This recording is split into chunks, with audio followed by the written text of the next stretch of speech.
kuwa katika siku hizo, Bwana usaidie sana, utukufu wa Mungu utakuwa ni mkubwa. Utukufu wa Mungu hauwezi kuwa mkubwa bila badiliko katika maisha yako, kwa sababu utukufu unatembea katika maisha ya mtu, sio kwenye miti. Halo, utukufu uko kwa mtu, sio kwenye miti. Na Mungu anatembea na watu, sio na wanyama. Ukisikia miujiza, ina maana kwamba Mungu kamtumia mtu. Wewe nikimwona John, hata juzi nilisema nakumbukia zama zile. Bwana usaidie sana. Wakati tunafunga na kuomba milimani, wakati tunahubiri huko sehemu mbalimbali ambako Mungu alikwenda pia kutukutanisha na pastor hapa, mtumishi wa Bwana kwenye kazi ya Mungu. Usifanye mchezo. Hamna watu wanazaliwa kutoka vichakani. Mtumishi Victor hapo usifikiri katoka vichakani au vichochoroni au sokoni. Hapana. Kazaliwa katika udongo mzuri, ndio maana yuko mahali hapa na mtumikia Mungu. Bwana usaidie sana. Hivyo nataka nizungumzie Jumatano. Nilifika mahali hapa ngapi alikuwa Jumatano? Mungu akubariki. Niendelee na kile kipengele au nihame frequency? Msikize roho wa Mungu. Asante sana. Nasikia ndani yangu kukujenga kwenye sehemu hii. Tazungumzia juu ya majira na nyakati. Sema majira na nyakati. Haleluya. Majira na nyakati. Bwana usaidie sana. Kwanza, majira ni nini? Katika maisha ambayo ni kwamba tunapozungumzia majira na nyakati, kwa wale ambao kuwepo Jumatano, kila nchi, kila taifa, Bwana usaidie sana, lina majira na nyakati zake, zile season. Kuna masika, kuna kiangazi. Ukienda Ulaya kuna summer, kuna winter, kuna spring, kuna season moja inaitwaje, nimesahau inaitwaje, sijui autumn.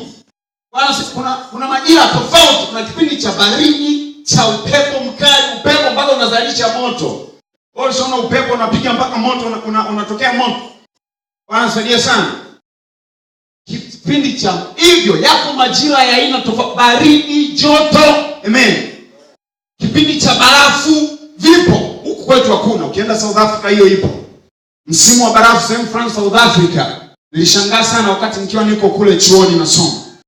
Wakati mwingine msimu wa barafu ikishuka kule kwa Zulu Natal, watu wanakuwa kilikizo kidogo, maana inabidi greda lipite kuparua nini? Ile barafu ndo gari ziende kwa sababu zile tile ziweze kushika kwenye nini? Kwenye barafu. Bwana asifiwe sana. Hayo ni majira. Ukija nchini kwetu pia kuna majira tofauti. Tuna msimu wa kiangazi, msimu wa mvua, si ndio? Sidhani kama tuna msimu wa baridi kwenye baadhi ya mikoa. Ukija Dar es Salaam kuna msimu wa joto na hali ya hewa balance, si ndio? Kwa hiyo hayo ni majira, yanatofautiana. Majira na nyakati zinatofautiana kutoka sehemu moja kwenda sehemu nyingine. Sikiliza vizuri. Majira yanatofautiana kutoka sehemu moja kwenda sehemu nyingine. Hali ya hewa inapokuwa Dar es Salaam wakati mwingine ni joto, Mwanza ni tofauti. Sema amen. Ukienda Mbeya ni tofauti.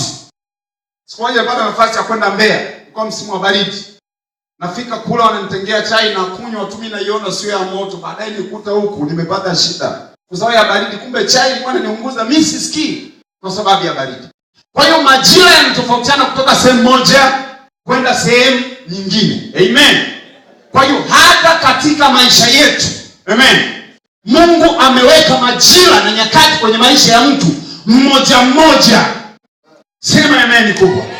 Unataka au utaki, ili mradi ulizaliwa, kuna majira na nyakati kwenye maisha yako. Sema amina. Kwa kila mmoja alizaliwa, kila aliyezaliwa na mwanamke, naona ameweka, au mwanaume ameweka majira, hayo mwanamke au mwanaume, kuna majira na nyakati ambayo Mungu ameyapanga juu ya maisha ya mtu. Majira na nyakati ni vipindi ambavyo huwezi kuvikwepa. Halo? Majira na nyakati ni vipindi ambavyo huwezi kufanya nini? Huwezi kuvikwepa. Mfano, msimu wa mvua ni majira ya mvua. Majira ya mvua wengi wanakimbilia wapi? Wanafanyaje? Mimi napenda kuhubiri na watu. Napenda kuhubiri pamoja. Amen. Majira ya mvua watu wanafanyaje? Hivi mvua ikianza kunyesha msimu wa mvua, unaweza kuzuia watu kwenda shambani? Hayo ni majira, huwezi kuzuia. Majira unaikuta yanawasukuma watu automatically kwenda shambani. Wala huwezi kuambia nenda kalime. Sijui unanisikia? Majira ya kilimo yakifika, huwezi kumwambia mkulima nenda shambani. Hata walioko Dar es Salaam wanahama, wanahamia mashambani kwa sababu majira yake yamefika, yanawasukuma automatically. Utamwona mtu ameondoka, anakuaga mwenyewe kwa sababu ni majira. Sema amina.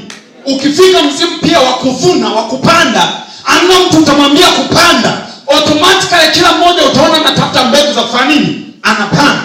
Kwa sababu ni msimu wa kupanda. Sema amen. Ukifika msimu wa kuvuna, utaona na magari yote yanahamia mashambani, watu wanavuna, unaona mazao yanakuja wapi? Ni msimu wa kuvuna. Ukifika majira ya kuvuna, huwezi kuzuia kuvuna. Mazao ya lazima yavunwe kwa sababu ni majira ya kuvuna. Sema amen. Haleluya. Hivyo Mungu ameweka majira na nyakati hata katika maisha yetu. Juu ya maisha ya kila mmoja, Mungu ameweka majira na nyakati. Sema amen. Kwamba kitu kikubwa sasa katika maisha yako, hata nisome neno la Mungu kwanza kwa kuweka msingi mzuri kutoka kwenye kitabu cha Mhubiri sura ile ya 3. Kuanzia mstari wa kwanza inasema, Mhubiri 3 kuanzia mstari wa kwanza. Kwa kila jambo kuna majira yake na wakati na kusudi chini ya mbingu.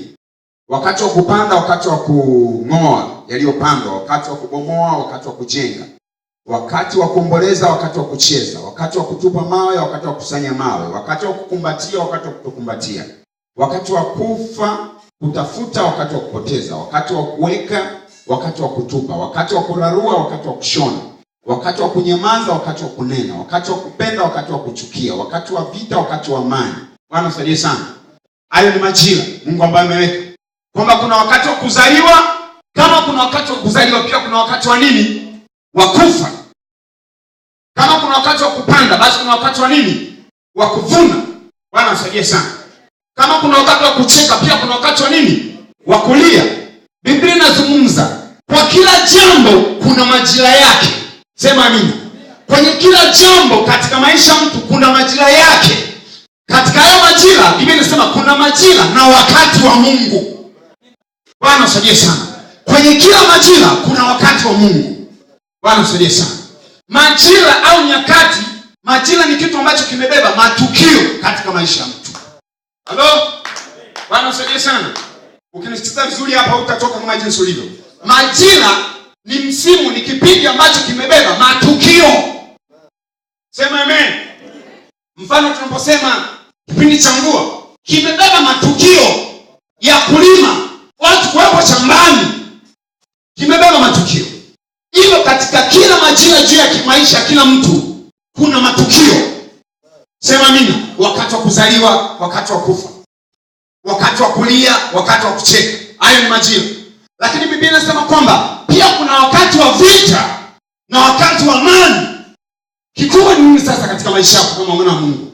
Wewe kama mwana wa Mungu unachopaswa kukijua ni kwamba ni kuzisoma alama za nyakati na kujua maisha yako kwenye majira gani. Sema amen kubwa. Hiyo point number 1. Lazima ujue maisha yako kwenye majira gani. Hello? Lazima ujue Mungu amekuweka kwenye majira gani. Bwana siwe sana. Muulize mwenzio, Mungu amekuweka kwenye majira gani? Mungu ameweka majira na nyakati kwenye maisha kila mmoja. Na kila mmoja wetu, kila mmoja anawakilisha taifa. Kila mmoja wetu anawakilisha taifa. Kwa hiyo kwenye maisha kila mmoja kuna majira na nyakati. Na hayo majira yamebeba matukio. Sema amen. Kikubwa ni kwamba unatakiwa ujue wewe binafsi uko kwenye majira gani, uko kwenye wakati gani, kwa sababu majira yetu na nyakati zetu zinatofautiana. Sema amen. Kwa watu wenye hekima, kwa mtu aliyepewa hekima na Mungu, amen, hekima ya Mungu, huyo mtu lazima anajua kusoma alama za nyakati, lazima anajua kutambua wakati, lazima anajua kusoma niko kwenye wakati gani, niko kwenye majira gani, kwa sababu majira yetu na nyakati zetu kwenye maisha hazifanani. Yangefanana, nimemsikia Pastor John hapa anasema kitu kimoja, alikuwa anamuongelea mtu mmoja kwamba kamchagua nani, alikuwa anamuongelea mke wake. Si ndio? Kwamba alimchagua huyo, vinginevyo hapa wakati hebu nimuone mtu ambaye Pastor John alikuwa akimzungumzia na mke wake. Funga na mke wake. Hebu simameni juu.